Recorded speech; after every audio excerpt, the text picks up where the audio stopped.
नमस्कार दोस्तों, स्वागत है आपका अपने YouTube channel RBN news Hindi में। तो दोस्तों हाजिर है आपके लिए आज की राजस्थान की प्रमुख खबरों को लेकर। तो चलिए दोस्तों शुरू करते हैं। इससे पहले अगर दोस्तों आपने चैनल को सब्सक्राइब नहीं किया तो प्लीज़ चैनल को सब्सक्राइब कर लीजिए। केंद्र सरकार की योजनाओं की प्रदर्शनी आज से, जलदाय मंत्री करेंगे 3 दिवसीय एग्जीबिशन का शुभारंभ।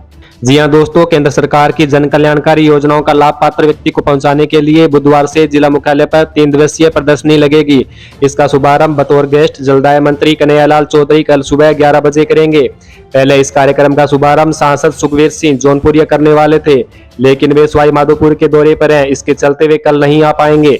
इस प्रदर्शनी का आयोजन सूचना व प्रसारण मंत्रालय, भारत सरकार के केंद्रीय संचार ब्यूरो जयपुर द्वारा किया जा रहा है। यह प्रदर्शनी जिला मुख्यालय पर राजकीय उच्च माध्यमिक विद्यालय कोटी नाथमाम में लगाई जाएगी। प्रदर्शनी में विशिष्ट अतिथि PhD मंत्री कन्हैयालाल चौधरी होंगे।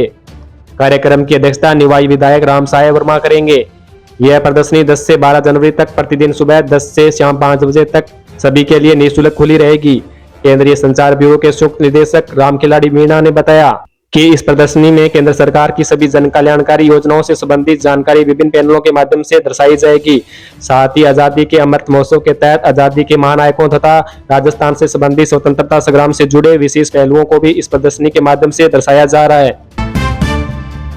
महंत को लॉरेंस के नाम से PS ने दी धमकी, 20 करोड़ की मांगी फिरौती, बोला गोलियों से छलनी कर दूंगा। जी हां दोस्तों, महाकाल मंदिर उज्जैन के थानापति महंत बालकानंद गिरी उर्फ बलराम महाराज को लॉरेंस के नाम से धमकी देकर 20 करोड़ रुपए की फिरौती मांगने के मामले में बड़ा खुलासा हुआ है। इस मामले में महंत के ही निजी सचिव समेत 7 बदमाशों को गिरफ्तार किया गया है। सवाई माधोपुर की जिला पुलिस ने इस मामले का पर्दाफाश करते हुए चौंकाने वाला खुलासा किया है। SP हर्षवर्धन अग्रवाला ने पूरे मामले का खुलासा करते हुए बताया कि इस पूरी वारदात का मास्टरमाइंड महंत का निजी सचिव रामलखन गुर्जर ही निकला।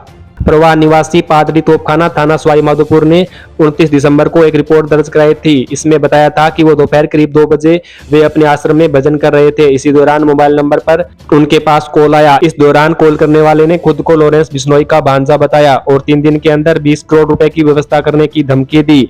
साथ ही ऐसा नहीं करने पर बॉडी को बंदूक की गोलियों से छलनी करने की भी धमकी दी थी। UDS मंत्री बोले, जयपुर में अतिक्रमण और गंदगी बर्दाश्त नहीं, विभाग में भ्रष्टाचार नहीं हो, यही मेरी पहली प्राथमिकता। जी हां दोस्तों, स्वायत्त शासन मंत्री जाबर सिंह खरा ने सचिवालय में विभाग के अफसरों से गहलोत सरकार की जमीन के बदले जमीन देने के मामले की जांच रिपोर्ट 7 दिन में मांगी है। खर्रा ने JDC को निर्देश दिए कि 5 सालों में जमीन के बदले जमीन के कितने प्रकरण आए हैं, उनकी पूरी सूची दी जाए। खरा के लहजे से साफ था कि नई भजनलाल सरकार सबसे पहले गहलोत सरकार की जमीन के बदले जमीन मामलों की जांच करवाएगी। स्वायत्त शासन मंत्री जाबर सिंह खरा ने कहा कि राजस्थान में स्वायत्त शासन विभाग में पारदर्शिता के साथ भ्रष्टाचार के बिना तय समय पर सभी काम हो, यही मेरी प्राथमिकता है। मंत्री जी ने आगे कहा कि स्वायत्त शासन विभाग के अधिकारियों को बैठक में मैंने सिर्फ एक ही निर्देश दिया है, मुझे मेरे विभाग में पारदर्शिता के साथ समय पर काम पूरा मिलना चाहिए। जो भी प्रोजेक्ट पूरे राजस्थान में चल रहे हैं वह समय पर पूरे होने चाहिए। मेरे विभाग में बिल्कुल भी भ्रष्टाचार नहीं हो, यही मेरी पहली प्राथमिकता है। इसके साथ ही मुझे IPD टावर और सफाई व्यवस्था को लेकर भी काफी शिकायतें मिली है। ऐसे में जो भी प्रोजेक्ट बिना किसी कारण अटके हुए हैं वह जल्द से जल्द पूरे हों। जो मामले कोर्ट में सालों से लंबित है उनकी मजबूत पैरवी के लिए आज मैंने अधिकारियों को आदेश दिए हैं। राजस्थान में 4 डिग्री गिरा न्यूनतम तापमान, 15 जिलों में छाया घना कोहरा, 8 शहरों में न्यूनतम तापमान 7 डिग्री के नीचे। जी हां दोस्तों, वेस्टर्न डिस्टेंस का असर खत्म होने के साथ ही राजस्थान में फिर से तापमान गिरने लगा है।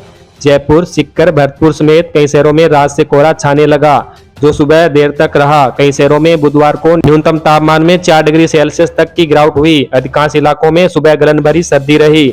सर्द हवा के कारण ठिठुरन बढ़ गई। जयपुर, सीकर, चूरू, झुंझुनू, अलवर, भरतपुर, कोटा, सवाई माधोपुर, दौसा, श्रीगंगानगर, हनुमानगढ़, टोंक, धौलपुर, करौली और बूंदी जिले में आज कोहरा रहा। इन शहरों में बीती रात भी कोहरा रहने से गलन रही। मौसम विशेषज्ञों के मुताबिक अगले कुछ दिन अब उत्तरी हवा के असर से पूरे राजस्थान में सुबह शाम तेज सर्दी रहेगी।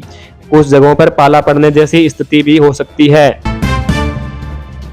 सांसद बोहरा बोले, राजस्थान से हटवाएंगे गुलामी की निशानियां, जहां 2.5 दिन का झोपड़ा वहां पहले था संस्कृत संस्थान, फिर से करेंगे संरक्षण। जी हां दोस्तों, अयोध्या में 22 जनवरी को राम मंदिर की प्राण प्रतिष्ठा से ठीक पहले जयपुर शहर के सांसद रामचरण बोहरा ने नई राजनीतिक बहस को जन्म दिया है। बोहरा ने प्रसिद्ध 2.5 दिन का झोपड़ा, जहांगीर महल और अल्बर्ट हॉल को गुलामी की निशानी बताते हुए उन्हें जड़ से हटाने की बात कही है। उन्होंने कहा कि प्रधानमंत्री मोदी ने आह्वान किया है कि गुलामी की मानसिकता और निशानियों से मुक्ति पाने का समय आ गया है। उन्होंने दावा किया कि वे जल्द ही 2.5 दिन का झोपड़ा वर्तमान में एक मस्जिद को देखने अजमेर जाएंगे। बोहरा ने कहा, मेरे मन में बहुत दिनों से यह प्रश्न था कि 12वीं शताब्दी में संस्कृत महाविद्यालय, गुरुकुल और मंदिर के रूप में संचालित उस स्थान को आखिर हमलावरों ने क्यों नष्ट किया। उस इमारत के बारे में स्पष्ट रूप से प्रमाण है कि वो एक संस्कृत संस्थान था। ऐसे में मैंने राज्यपाल कलराज मिश्र की उपस्थिति में यह बात कही। संस्कृत संस्थान को 11वीं से 12वीं सदी के बीच विग्रहराज चौहान सम्राट ने बनवाया था, जो सम्राट पृथ्वीराज चौहान के पूर्वज थे। सनातन धर्म संस्कृति के मुख्य केंद्र रहे पुष्कर के पास यह स्थान भी संस्कृत और सनातन को समर्पित था। वहां वेदों का अध्ययन होता था। हाई कोर्ट ने सीकर कलेक्टर को किया तलब, कहा स्कूल को आवंटित मैदान पर खेल गतिविधियों के अलावा सब कुछ हो रहा।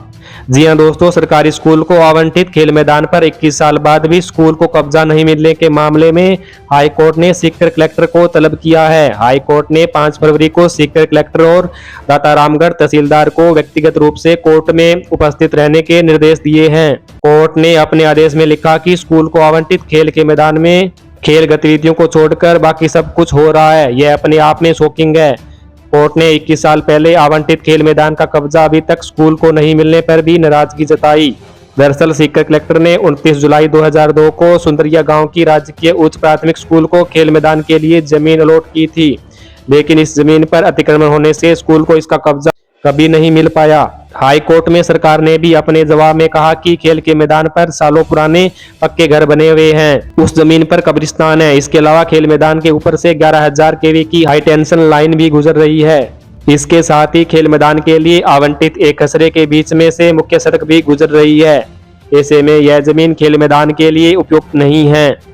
इस पर कोर्ट ने आश्चर्य जताते हुए कहा कि खेल मैदान में खेल गतिविधियों के अलावा बाकी सब कुछ हो रहा है। यह अपने आप में चौंकाने वाला तथ्य है। कोर्ट ने सीकर कलेक्टर और तहसीलदार को व्यक्तिगत रूप से कोर्ट में उपस्थित होकर स्पष्टीकरण देने के लिए कहा।